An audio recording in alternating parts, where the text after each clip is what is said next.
Praise the lord friends. ఈరోజు చాలా important, నా ఫేవరెట్ టాపిక్ డిస్కస్ చేయడానికి నేను ఇష్టపడుతున్నానండి.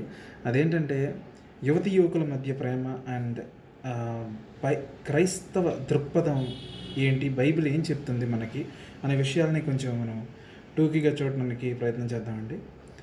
మొదటగా మనం ఒక విషయం అర్థం చేసుకోవాలి. మనిషి 3 భాగాలండి: స్పిరిట్, సోల్ అండ్ బాడీ. మొదటి తెస్సలోనికీయులకు రాసిన పత్రిక 5వ అధ్యాయం 23వ వచనం కానీ మనం చూస్తే అందులో మనిషి ఆత్మ, ప్రాణము, దేహము అయి ఉన్నాడని మనకి క్లియర్గా అర్థమవుతుందండి. ఇది మీ మైండ్లో పెట్టుకొని ఉండండి. మనం ముందుకు వెళ్దామండి. అసలు బేసిక్గా ఎవరైనా కానీ ఎందుకు ప్రేమిస్తారు? లవ్ చేస్తున్నాం పలానా వ్యక్తిని అని చెప్తే బేసిక్గా వాళ్ళు ఎందుకు లవ్ చేస్తారు, ఎట్లా లవ్లో సోఫాల్ పడటం అనేది ఎలా జరుగుతుంది అని ఒకసారి మనం అబ్జర్వ్ చేద్దామండి. నేను కామన్ ప్యాటర్న్స్ చెప్తున్నానండి, దీనికి పర్టికులర్ ఆర్డర్ లేదు. ఫస్ట్ థింగ్ ఏంటంటే అందం చూస్తారు. జనరల్లీ గైస్ ఎట్లా అంటే అబ్బాయిలు ఒక అందమైన అమ్మాయిని చూసి లవ్ చేయడం ఇది సహజంగా చేస్తుంటారు, లవ్లో పడుతుంటారు. ఇట్లా చాలా ప్రెటీగా ఉంది ఈ అమ్మాయి అని చెప్పి.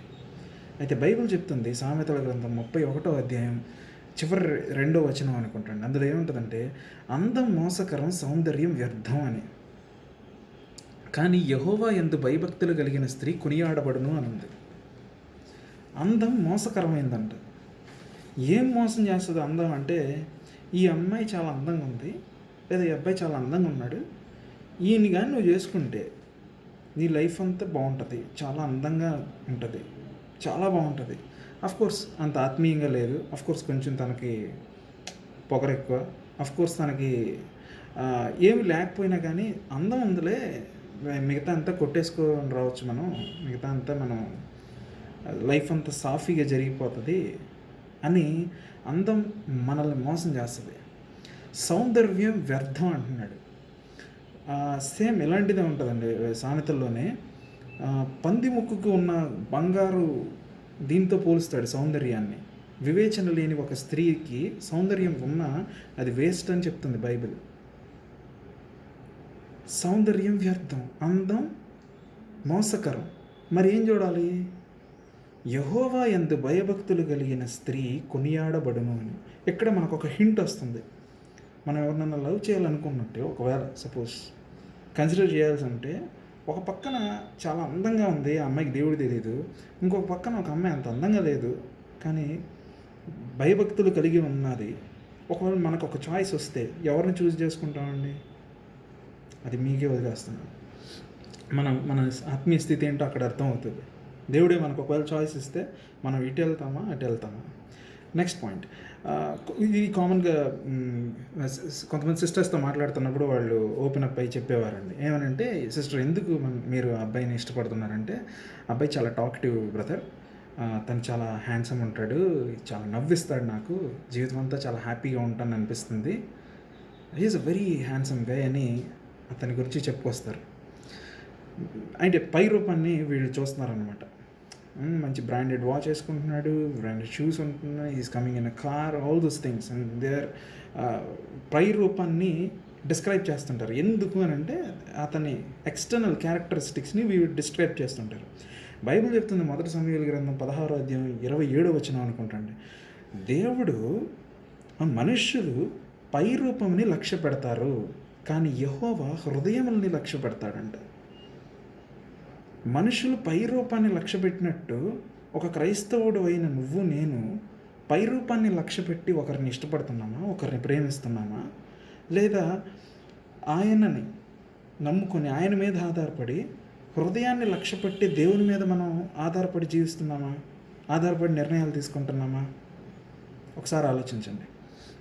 మూడవదిగా ఇంకొక కామన్ ప్యాటర్న్ ఏంటంటే, మేము ఎప్పటి నుంచో friends, recently we fell in love and మా స్నేహంలోంచి మేము లవ్లో పడ్డాము. ఈ అబ్బాయి గురించి నాకు చిన్నప్పటి నుంచి తెలుసు, లేదా చాలా సంవత్సరాలుగా నాకు ఈ అమ్మాయి గురించి తెలుసు, కాబట్టి నేను ఇష్టపడుతున్నాను బ్రదర్ అని చెప్పేవాళ్ళు ఉన్నారు.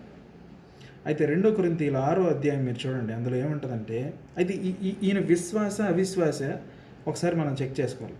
కామన్గా ఏంటంటే, ఈ ఫ్రెండ్షిప్ లవ్గా మారే క్రమంలో ఈయన సేవ్ అయి ఉంటాడు, ఈ బ్రదరు రక్షించబడి ఉంటాడు, కానీ ఆయన ఫ్రెండ్ రక్షించబడి ఉండదు. అలాంటి వాళ్ళతో స్నేహం చేస్తూ ఉంటాం. మనం కూడా చాలామంది ఆపోజిట్ జెండర్ వాళ్ళతో సో కాల్డ్ ఫ్రెండ్లీగా మూవ్ అవుతూ ఉంటాం. ఫ్రెండ్ జోన్ అని అంటాం. సో కాల్డ్ సోషల్ మీడియాలో మీమ్స్ కూడా చేస్తుంటారు కదా, ఫ్రెండ్స్ జోన్లో ఉంచుతాం వాళ్ళని, లేదా వాళ్ళు మనల్ని ఉంచుతారు. ఫ్రెండ్షిప్ జరుగుతూ ఉంటుంది. అయితే బైబిల్ క్లియర్గా చెప్తుంది ఈ ఫ్రెండ్షిప్ లవ్గా మారుతుంటుంది కొంతమందికి.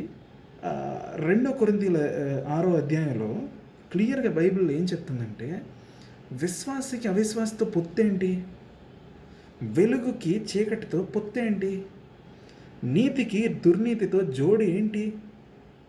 నువ్వు యేసు ప్రభువు నమ్ముకొని తిరిగి జన్మించిన నిజమైన క్రైస్తవుడు అయితే నీ పరిధులు నీకు ఉంటాయి.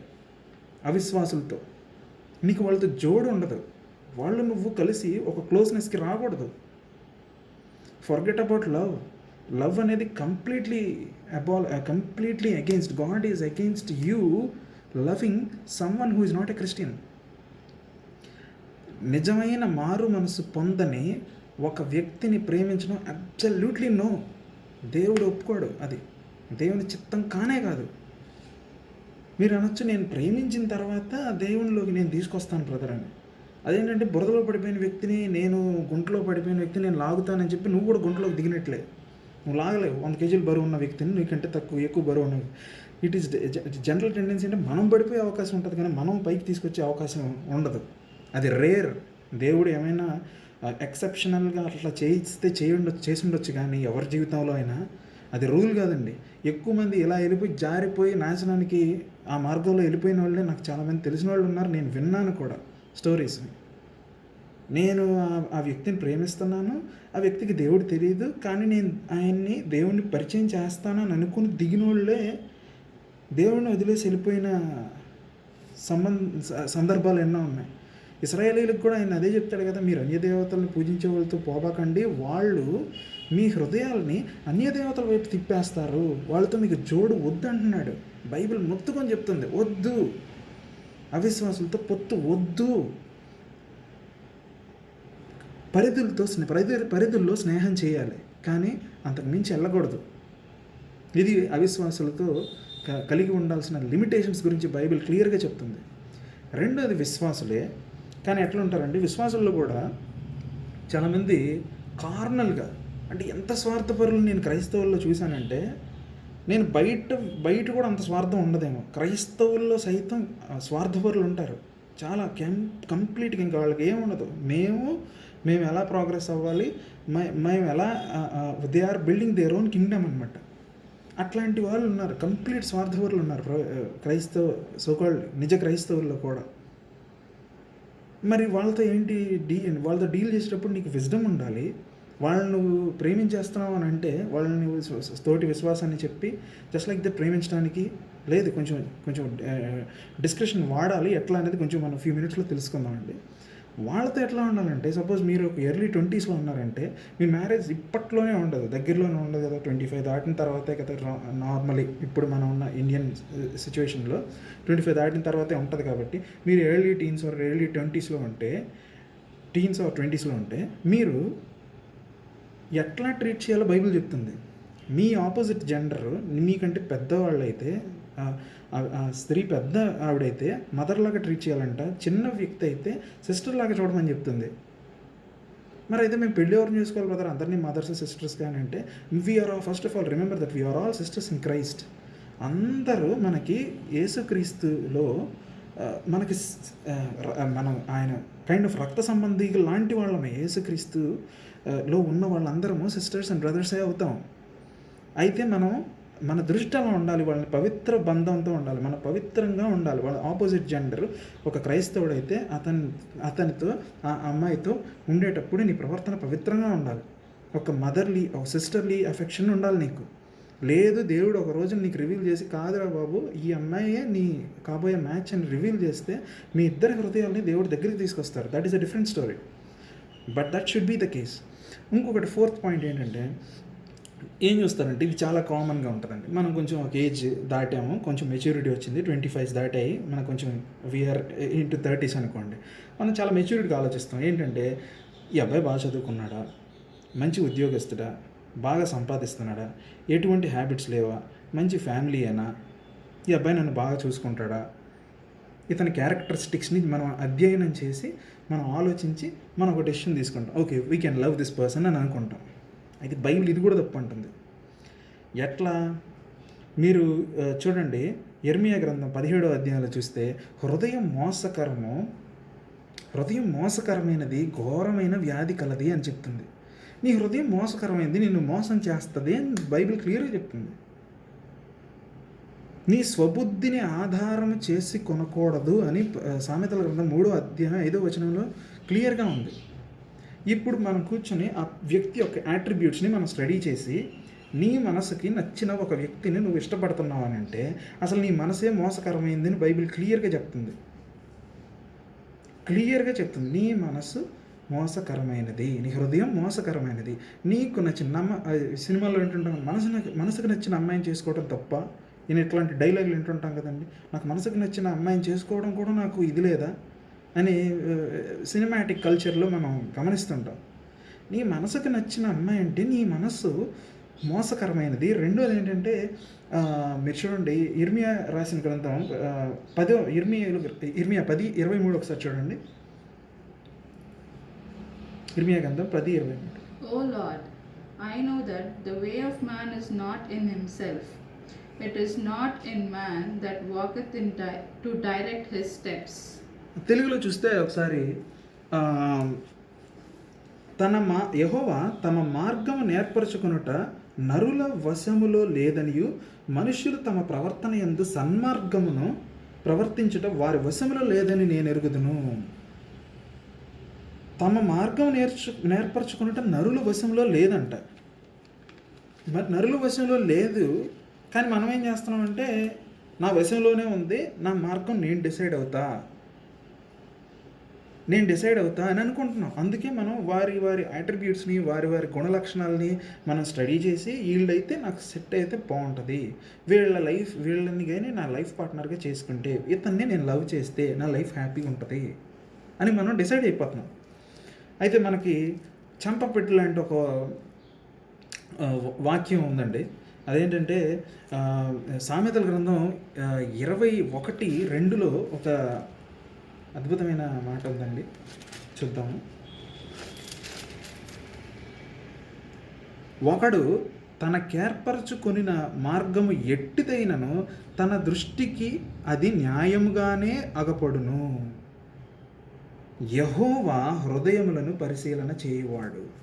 నువ్వు ఇష్టపడే అబ్బాయి లేదా అమ్మాయి నీ దృష్టికి నువ్వు వేసుకున్న మైండ్లోని లెక్కలు బట్టి, నువ్వు వేసుకున్న యాట్రిబ్యూట్స్ని బట్టి, మీరు అనుకున్న దాన్ని బట్టి మీ దృష్టికి మీరు ఏర్పరచుకున్న మార్గం, ఈ లవ్ మార్గము మీ దృష్టికి న్యాయంగానే కనిపిస్తుంది. బైబిలే చెప్తుంది, నీకు న్యాయంగానే కనిపిస్తుంది, నేను వేసుకున్నాను, నా క్యాలిక్యులేషన్స్ కరెక్ట్ అనుకుంటావు. కానీ యెహోవాయే హృదయములను పరిశీలించే దేవుడు. తండ్రి అయిన దేవుడు, యెహోవా దేవుడు మన తండ్రే కదా.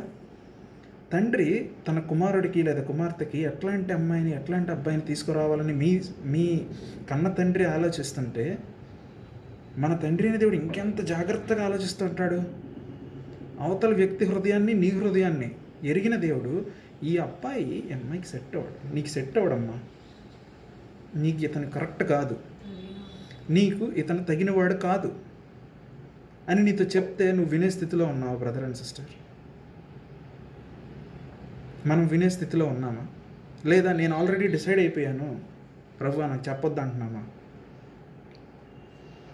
తండ్రి అయిన దేవుడు, ఆయన హృదయాల్ని పరిశీలించే దేవుడు. ఫ్యూచర్లో ఏం జరుగుతుందో నీకు తెలియదు, నాకు తెలీదు. ఇప్పుడు బాగుంది అనుకుంటాం ఈ సో కాల్డ్ రిలేషన్షిప్. రేపొద్దున్న అతను ఏ విధమైన మార్గంలోకి వెళ్తాడో, ఆ స్త్రీ, నీ ఫ్రెండ్ ఏ విధమైన మార్గంలోకి వెళ్తుందో, నిన్ను దారి తప్పేలా చేస్తుందో, లేదా నిన్ను మోసం చేస్తుందో, రేపు ఏమవుతుందో యెహోవాకు తెలుసు. ఆయనకి నువ్వు సబ్మిట్ అవ్వాలి. సరే, ఇవి పక్కన పెడితే మనం అసలు ప్రాబ్లం ఏంటి, లవ్ చేస్తే ఏంటి ప్రాబ్లం అని అంటే చాలా ఎక్కువ మాట్లాడుకోవచ్చు, సమయం లేదు కాబట్టి నేను కట్ షార్ట్ చేసి చెప్తున్నాను. 3 ప్రాబ్లమ్స్ ఉన్నాయి. మనంతటా మన లవ్లో పడిపోతే, మన ఇష్టానుసారంగా మన సొంత స్వబుద్ధిని ఆధారం చేసుకొని, లేదా మన కళ్ళకి ఇందాక మనం మాట్లాడుకున్నట్టు ఫస్ట్ thessaloniansలో ఉన్నట్టు స్పిరిట్, సోల్ అండ్ బాడీలో ఈ బాడీకి బాగా ఇంపార్టెన్స్ ఇచ్చి చాలా అందంగా ఉంది రూపాన్ని చూసి లవ్లో పడటం, లేదా ఈ సోల్ ఆర్ మైండ్ యాట్రిబ్యూట్స్ని మనం అంటే మన మెంటల్ ఫ్యాకల్టీస్ మీద మనం ఆధారపడి ఇతను నాకు కరెక్ట్ అని అనుకోవడం, ఈ రెండూ తప్పే. ఈ రెండు తప్పు చేస్తే ఏం ప్రమాదం ఉంది మనకి?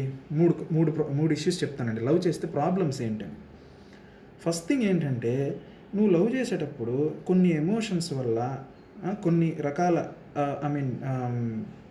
ఆపోజిట్ జెండర్ మీద ఉండే కొన్ని అట్రాక్షన్స్ ఆర్ ఇన్ఫాక్చుయేషన్స్ వల్ల whatever you say, there is a tendency for you to love that person more than Jesus.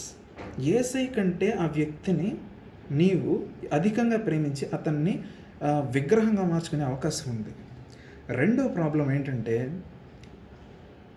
కొంచెం ఇంటిమేట్ అయ్యే ప్రమాదం ఉంది. పెళ్లి కాకముందే మెంటల్గాను ఫిజికల్గాను ఇంటిమేట్ అవ్వకూడదు. కొన్ని బౌండరీస్ భార్యాభర్తల మధ్య ఉండాల్సిన బౌండరీస్ అది మీరు క్రాస్ చేసే ప్రమాదం ఉంది.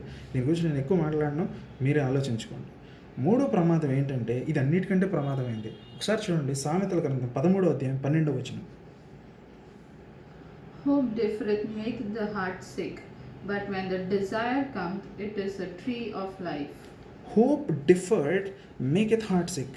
ఈ హోప్, ఆ వ్యక్తి మీద మీరు హోప్స్ పెట్టించుకుంటూ వెళ్ళారు, సంహౌ మీకు పెళ్లి జరగలేదు, లేదా సంహౌ లవ్ ఫెయిల్ అయింది, మీ హార్ట్ సిక్ అయిపోతుందండి. మీ హార్ట్ సిక్ అయితే ఏమవుతుందంటే డిప్రెషన్ వస్తుంది, డౌట్ వస్తుంది, ఫెయిత్ లేని తనానికి వెళ్ళిపోతాం, వరల్డ్లో పడిపోతాం, దేవుని మీద కోపం వస్తుంది, సూయిసైడల్ థాట్స్ వస్తాయి, ఇవన్నీ వస్తాయి. సూయిసైడల్ థాట్స్ ఇవన్నిటికీ కారణం హోప్ డిఫర్స్ మేకెత్ హార్ట్ సిక్. నీ హార్ట్ సిక్ అవ్వడం వల్ల ఇవన్నీ జరిగాయి. ఈ సిక్ అవ్వడం వల్ల నీకు అన్నీ జరిగినప్పుడు నువ్వు అట్లా హోప్స్ని పెంచుకోకపోవడం మంచిదే కదా, పెంచుకోకుండా ఉండటం కరెక్ట్ కదా. ఒకసారి గమనించండి. సరే, ఇది అయిపోయింది. ఇవి ప్రాబ్లమ్స్. మనం ఇందాక చూసినప్పుడు ఆ వాంఛ, మనోవాంఛ నెరవేరకపోతే మన హృదయం చెడిపోద్ది. మన హృదయం మనోవాంఛ సిద్ధిస్తే అది జీవవృక్షం లాంటిది, అది జరగకపోతే మన హృదయం నొచ్చుకుంటుంది అని. అయితే మనం గమనిద్దాం, ఒక ఇంట్రెస్టింగ్ ఫ్యాక్ట్ని నేను చెప్దాం అనుకుంటున్నానండి. మరి ఏంటి బ్రదర్ మీరు లవ్కి అగెయిన్స్టా అని అంటే, నేను ఏ లవ్కి అగెయిన్స్టో మీకు చెప్పాను బ్రదర్. బైబిల్ కూడా ఈ రెండింటికి అగెయిన్స్ట్. ఈ శరీరానుసారంగా నువ్వు లవ్లో పడటం, ఈ చూపుతో అందాన్ని చూసి పై రూపాన్ని చూసి లవ్లో పడటం బైబిల్ దృష్టిలో కరెక్ట్ కాదు. రెండోది, ఈ మైండ్ నువ్వు అనలైజ్ చేసేసి నీ సొంత ఆలోచనలతో నీ స్వబుద్ధిని ఆధారం చేసుకొని లవ్ చేయడం కూడా కరెక్ట్ కాదు. అయితే మూడో రకమైంది దైవ చిత్తానుసారమైన ప్రేమ. ఇది ఆత్మ నుంచి పుడుతుందండి. సపోజ్ మనం ఒక హైపోథెటికల్ సిచ్యువేషన్ తీసుకుందాం. ఏ అనే పర్సన్, బి అనే పర్సన్, ఏ అనే అబ్బాయి బి అనే అమ్మాయిని చూశారు. She's not so pretty or maybe pretty, she's not so, తనకి ఎడ్యుకేషన్లో కానీ అన్నిటిలో కానీ అంత సెట్ అయ్యే పర్సన్ కాదు, లేదా సెట్ అయ్యే పర్సన్ అయ్యి ఉండొచ్చు, వాట్ ఎవర్.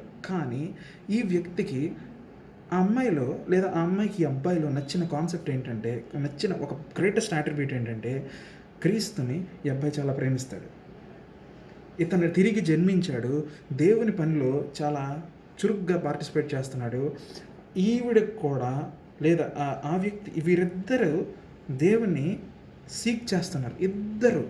ఇద్దరు దేవుణ్ణి సీక్ చేస్తున్నారు అనుకోండి. పూర్ణ హృదయంతో, పూర్ణాత్మతో యేసయ్యని ప్రేమిస్తూ ఉన్నారు. యేసయ్యని ప్రేమిస్తూ ఉంటే వీళ్ళు జాయిన్ అవుతారండి. మొదటి ప్రేమ వీళ్ళది యేసయ్య మీదే ఉంది.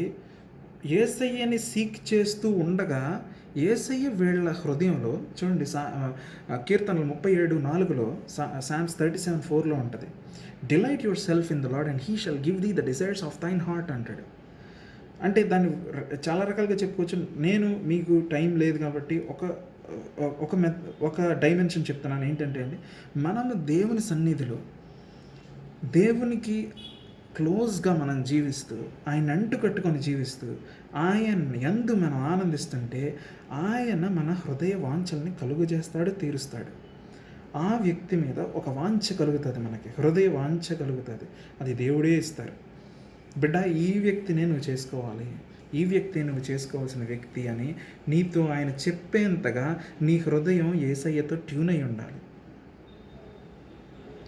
ఇది నేను పర్ఫెక్ట్గా చేశానని చెప్పనండి. నేను ఈ చాలా ఏరియాస్లో, చాలా కాకపోయినా కొన్ని ఏరియాస్లో నేను స్కిప్ అయ్యి నా ఎక్స్పీరియన్స్, నా ఫ్రెండ్స్ ఎక్స్పీరియన్స్ తీసుకొని మాట్లాడుతున్నవే. ఐడియల్లీ దేవుని చిత్తం ఏంటంటే, మీరు ఆయన్ని సీక్ చేస్తుంటే ఆయన తగిన సమయంలో తగిన వ్యక్తిని మీ హృదయంలో, ఆ అమ్మాయి హృదయంలో, మీ హృదయంలో ఇద్దరికీ ఆయన వాంఛ కలుగజేసి మిమ్మల్ని ఇద్దరిని దగ్గరికి తీసుకొస్తారు. అది కూడా మీరు టెస్ట్ చేసుకోవాలి. 1 కొరింథీయుల 13 అధ్యాయం మీరు చదివితే దైవిక ప్రేమ ఎలా ఉంటుందో దాని యాట్రిబ్యూట్స్ మీరు చూస్తారు.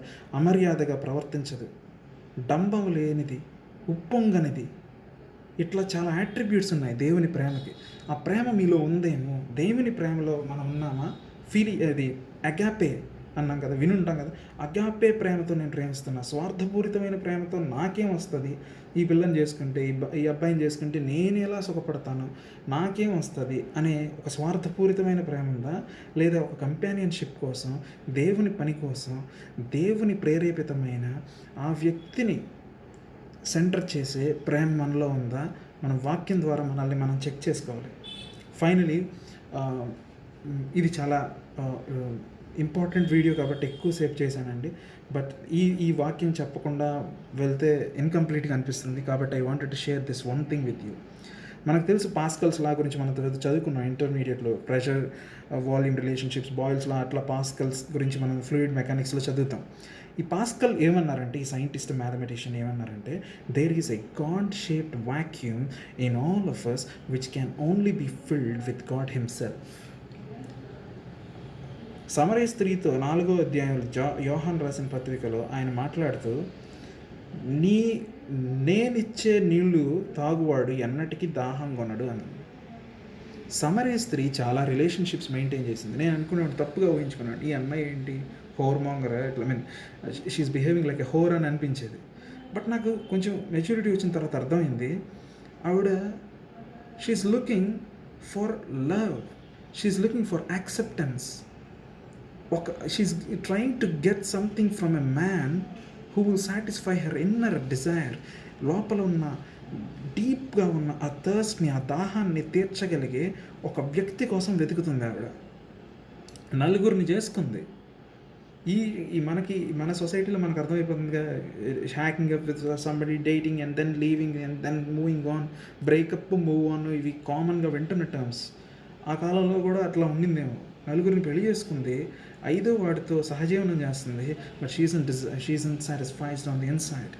ఆమెకున్న దాహం శారీరకమైన దాహం కాదు, కానీ ఆమెకున్న దాహం ఒక acceptance, to be loved, to have true love. అది యేసయ్యలోనే దొరుకుతుంది. నాకు దాహం వేసినప్పుడు కూల్ డ్రింక్స్ తాగేవాడిని క్రికెట్ ఆడేటప్పుడు. ఆ దాహాన్ని టెంపరీగా తగ్గించేది, తర్వాత ఇంకా దాహం పెరిగేది. నా ఐసోటానిక్ అండ్ ఆస్మోలారిటీ కరెక్ట్గా ఉండే ఫ్లూయిడ్ నాకు నా దాహాన్ని నిజంగా తీర్చేది వాటరే, కూల్ డ్రింక్స్ కాదు. అంతే కదండి. మన దాహాన్ని తీర్చగలిగింది కూడా యేసయ్య ఒక్కడే. ఆయన ఒక్కడే తీర్చగలడు, ఏ మనిషి తీర్చలేడు. ఆయనే మన యందు పరిశుద్ధాత్మని బావిగా ఉంచి ఉన్నారని ఉంది. మొదటగా మన ప్రేమ యేసయ్య మీద ఉండాలి. ఆ తర్వాత ఆయన ఇచ్చి చూపించే వ్యక్తిని మనం ఆయన మార్గంలో ప్రేమించాలి. ఆయన మార్గంలో ప్రేమిస్తే ఆయనే అన్ని ఈవెంట్స్ని ఆర్కెస్ట్రేట్ చేసి స్మూత్గా మనకి, లేదా కొన్ని ఒడిదుడుకులు ఉండుండొచ్చేమో, అల్టిమేట్గా ఈ కార్యాన్ని ఆయన సఫలం చేస్తారు. నువ్వు ప్రేమించాలన్నా దేవుడే నీకు ఇనిషియేషన్ ఇస్తాడు, నువ్వు ఇనిషియేషన్ తీసుకోకూడదు. ఇది నేను చెప్పాలనుకున్నది friends. Hope you are blessed. Thank you very much for tuning. Praise God.